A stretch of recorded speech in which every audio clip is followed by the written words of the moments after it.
Hello viewers, আসসালামু আলাইকুম সবাইকে। Welcome to my channel job solution with Maria. Viewers, বিভিন্ন অধিদপ্তর ও মন্ত্রণালয়ের নিয়োগ পরীক্ষার কমন উপযোগী কিছু সাধারণ জ্ঞান প্রশ্নোত্তর পর্বের আজকে এই আয়োজন। তো ভিডিওটি শুরু করা যাক। বিসমিল্লাহির রহমানির রহিম। বাংলাদেশের 100 টাকার নোটে কোন মসজিদে ছবি আছে? বাংলাদেশের 100 টাকার নোটে তারা মসজিদের ছবি আছে। বাংলাদেশের 100 টাকার নোটে তারা মসজিদের ছবি আছে। স্বাধীন বাংলাদেশকে স্বীকৃতি দেওয়া প্রথম মুসলিম প্রধান রাষ্ট্র কোনটি? স্বাধীন বাংলাদেশকে স্বীকৃতি দেওয়া প্রথম মুসলিম প্রধান রাষ্ট্র সেনেগাল। স্বাধীন বাংলাদেশকে স্বীকৃতি দেওয়া প্রথম মুসলিম প্রধান রাষ্ট্র সেনেগাল। কোন সালে ঢাকা মেডিকেল কলেজ প্রতিষ্ঠিত হয়? 1946 সালে ঢাকা মেডিকেল কলেজ প্রতিষ্ঠিত হয়। ঢাকা মেডিকেল কলেজ 1946 সালে প্রতিষ্ঠিত হয়। 1946 সালে ঢাকা মেডিকেল কলেজ প্রতিষ্ঠিত হয়। সড়ক পথে সংক্ষিপ্ত দূরত্বে টেকনাফ থেকে তেঁতুলিয়া যেতে কোন জেলাকে অতিক্রম করতে হবে? সড়ক পথে সংক্ষিপ্ত দূরত্বে টেকনাফ থেকে তেঁতুলিয়া যেতে কোন জেলাকে অতিক্রম করতে হবে? এটি হচ্ছে সিরাজগঞ্জ। নেক্সট হচ্ছে 1971 সালে স্বাধীন বাংলা জাতীয় ফুটবল দলের অধিনায়ক কে ছিলেন? 1971 সালে স্বাধীন বাংলা জাতীয় ফুটবল দলের অধিনায়ক ছিলেন জাকারিয়া পিন্টু। জাকারিয়া পিন্টু ছিলেন 1971 সালে স্বাধীন বাংলা জাতীয় ফুটবল দলের অধিনায়ক। মুক্তিযুদ্ধকালে বাংলাদেশ ফিল্ড হাসপাতালের সূচনা করেন কে? মুক্তিযুদ্ধকালে বাংলাদেশ ফিল্ড হাসপাতালের সূচনা করেন ডক্টর জাফরুল্লাহ চৌধুরী। ডক্টর জাফরুল্লাহ চৌধুরী মুক্তিযুদ্ধকালে বাংলাদেশ ফিল্ড হাসপাতালের সূচনা করেন। বৈষম্য বিরোধী আন্দোলন চলাকালীন আবু সাইদ শহীদ হন কত তারিখে? বৈষম্য বিরোধী আন্দোলন চলাকালীন আবু সাইদ শহীদ হন 16 জুলাই 2024 সালে। ইখতিয়ার উদ্দিন মোহাম্মদ বিন বখতিয়ার খলজি কোন সম্রাটকে পরাজিত করে বাংলার রাজধানী নবদ্বীপ জয় করেন? ইখতিয়ার উদ্দিন মোহাম্মদ বিন বখতিয়ার খলজি রাজা লক্ষণ সেনকে পরাজিত করে বাংলার রাজধানী নবদ্বীপ জয় করেন। এসথেটিক সার্জারির জনক কে? এসথেটিক সার্জারির জনক হচ্ছে জোসেফ লিস্টার। এসথেটিক সার্জারির জনক হচ্ছে জোসেফ লিস্টার। কুলুমের প্রথম যুদ্ধে ফরাসি বাহিনী কাদের কাছে পরাজিত হন?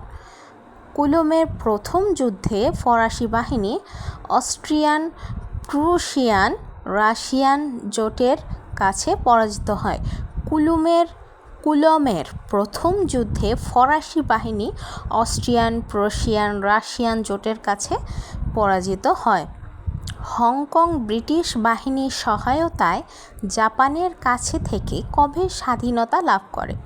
হংকং ব্রিটিশ বাহিনীর সহায়তায় জাপানের কাছ থেকে 30 আগস্ট 1945 সালে স্বাধীনতা লাভ করে। হংকং ব্রিটিশ বাহিনীর সহায়তায় জাপানের কাছ থেকে 30 আগস্ট 1945 সালে স্বাধীনতা লাভ করে। আন্তর্জাতিক খ্যাতিসম্পন্ন বাঙালি ইতিহাসবিদ, সাহিত্য সমালোচক ও শিল্পকলা গবেষক পণ্ডিত নিহার রঞ্জন রায় কবে মৃত্যুবরণ করেন? এখানে নিহার রঞ্জন রায়ের কিছু খ্যাতি আছে, সেটি হচ্ছে উনি একজন ইতিহাসবিদ, সাহিত্য সমালোচক ও শিল্পকলা গবেষক পণ্ডিত। ইতিহাসবিদ, সাহিত্য সমালোচক ও শিল্পকলা গবেষক পণ্ডিত নিহার রঞ্জন রায় মৃত্যুবরণ করে 1981 সালে 30 আগস্ট। 1981 সালে 30 আগস্ট নিহার রঞ্জন রায় মৃত্যুবরণ করে। কৃষ্টি কালচার সংস্কৃতি 1979 কার লেখা? কৃষ্টি কালচার সংস্কৃতি 1979 সালে এটি প্রকাশিত হয়। এটি লেখা হচ্ছে নিহার রঞ্জন রায়ের।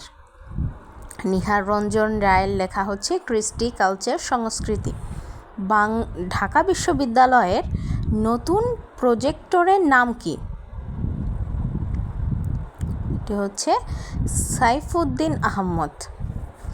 নেক্সট হচ্ছে ভারতের পশ্চিমবঙ্গের মুখ্যমন্ত্রীর পদত্যাগের দাবিতে ঢাকা অভিযানের নাম কি? সেটি হচ্ছে নবান্ন অভিযান।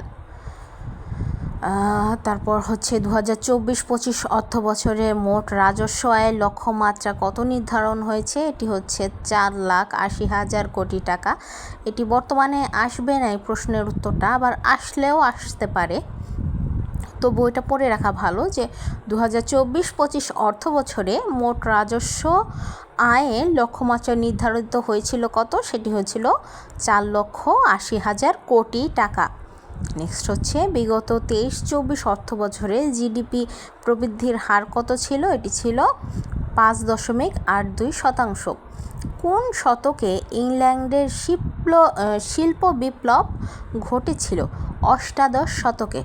অষ্টাদশ শতকে ইংল্যান্ডে শিল্প বিপ্লব ঘটেছিল। দেবপ্রিয় ভট্টাচার্যের নেতৃত্বে গঠিত শ্বেতপত্র প্রণয়ন কমিটির সদস্য সংখ্যা কতজন? দেবপ্রিয় ভট্টাচার্যের নেতৃত্বে গঠিত শ্বেতপত্র প্রণয়ন কমিটির সদস্য সংখ্যা 12 জন। দেবপ্রিয় ভট্টাচার্যের নেতৃত্বে গঠিত শ্বেতপত্র প্রণয়ন কমিটির সদস্য সংখ্যা 12 জন। নেক্সট হচ্ছে শ্বেতপত্র প্রণয়ন কমিটির সুপারিশ সহ প্রতিবেদন কত দিনের মধ্যে প্রধান উপদেষ্টার কাছে হস্তান্তর করবেন? এটি হচ্ছে 90 দিন। মানে শ্বেতপত্র প্রণয়ন কমিটির সুপারিশ সহ প্রতিবেদন কত দিনের মধ্যে প্রধান উপদেষ্টার কাছে হস্তান্তর করা হয়? এটি হচ্ছে 90 দিন। নেক্সট হচ্ছে most important feature of a romantic poetry is subjectivity.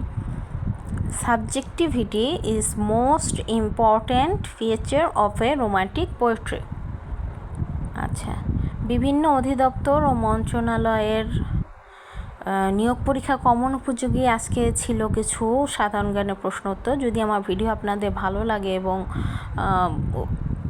Common উপযোগী মনে হয় বা আপনারা যদি উপকৃত হয়ে থাকেন, তাহলে আমার চ্যানেলটি সাবস্ক্রাইব করুন এবং পাশে থাকা বেল আইকনটি অবশ্যই প্রেস করুন এবং আমার চ্যানেলটিতে একটি লাইক দিন। ধন্যবাদ।